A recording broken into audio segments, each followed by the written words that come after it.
Mon cher collègue.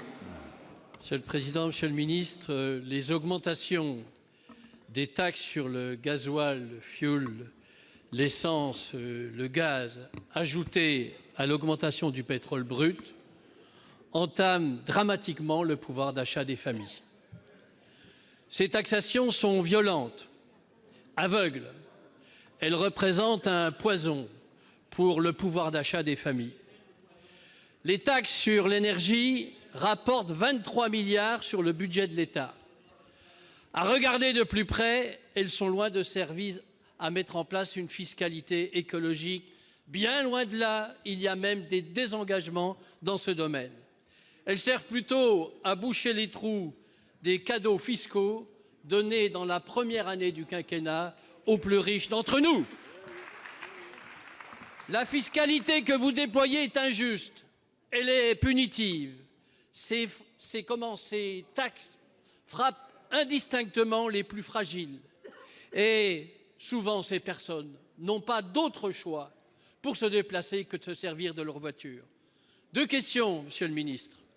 La première, renoncerez-vous aux futures augmentations de taxes qui sont prévues en janvier? Deuxième question, avez-vous mis à l'étude une TICPE flottante, comme cela s'est fait il y a quelques années? Pour vous répondre, la parole est au ministre d'État, ministre de la Transition écologique, Monsieur François de Rugy. Vous avez la parole, Monsieur le ministre d'État. Merci, Monsieur le Président, Mesdames et Messieurs les sénateurs, Monsieur le sénateur Bourquin.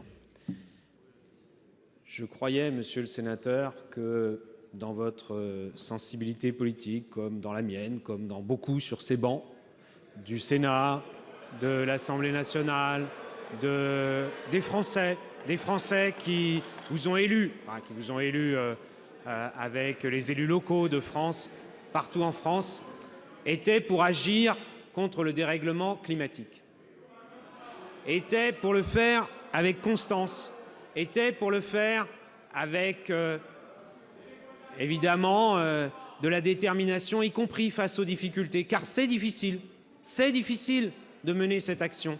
Vous savez, j'ai reçu vendredi à mon bureau, au ministère de la Transition écologique et solidaire, Monsieur Jouzel, qui est un grand climatologue.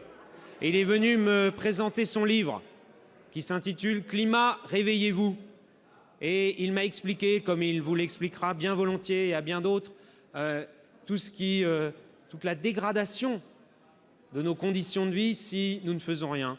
Toute la dégradation concrète, la destruction de valeur pour l'agriculture, on vient d'en parler avec la sécheresse, avec les fortes précipitations, pour nos infrastructures, si on ne fait rien, si il y a des événements climatiques exceptionnels. Alors oui, quand on a dit qu'il fallait agir pour le climat, tout le monde était d'accord pour dire qu'il fallait une fiscalité écologique. Et lorsque nous la mettons en œuvre, vous dites, je reprends vos mots, Monsieur le sénateur, parce que vous n'avez pas parlé à la légère, vous avez dit c'est violent et c'est du poison. Vous vous rendez compte des mots que vous utilisez? Et le dérèglement climatique, lui, vous trouvez qu'il n'est ni violent, ni un poison pour les Françaises et les Français et toutes celles et tous ceux qui en subissent directement les conséquences? Merci, Monsieur Bourquin. Monsieur le ministre, c'est pas parce qu'on peint un matraquage fiscal en vert qu'il devient écologiste. C'est un matraquage fiscal. Et nous n'avons pas de leçons à recevoir concernant l'écologie. Quand vous regardez sur ces 23 milliards d'euros ce qui va à la transition écologique, vous vous rendez compte qu'il n'y a pas grand-chose, qu'y compris il y a des reculs considérables par rapport... Qu'est-ce que c'est que 2 000 euros pour quelqu'un qui n'a pas de fiscalité et qui doit racheter une voiture?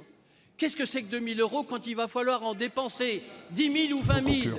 Alors, Monsieur le ministre, c'est du matraquage fiscal, ce n'est pas une fiscalité écologique.